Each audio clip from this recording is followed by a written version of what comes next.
تعرف على ترتيب الدوري الإسباني بعد انتهاء مباراة برشلونة وريال سوسيداد، ونتعرف على موعد وتوقيت مباراة برشلونة القادمة بعد انتهاء مباراة برشلونة وريال سوسيداد منذ لحظات بفوز برشلونة برباعية نظيفة. أصبح ترتيب الدوري كما هو موضح أمامكم في الفيديو: برشلونة في المركز الأول ب57، أتلتيكو مدريد في المركز الثاني ب56، ريال مدريد في المركز الثالث ب54،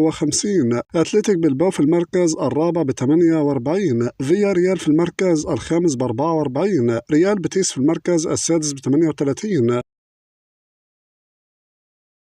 برشلونة في المباراة القادمة سيواجه بنفيكا في دور ال16 من بطولة دوري أبطال أوروبا في مباراة الذهاب يوم الأربعاء الموافق 5/3، وستنطلق صافرة بداية المباراة في 9 مساء بتوقيت تونس والجزائر والمغرب، 10 مساء بتوقيت مصر، 11 مساء بتوقيت السعودية وقطر والعراق.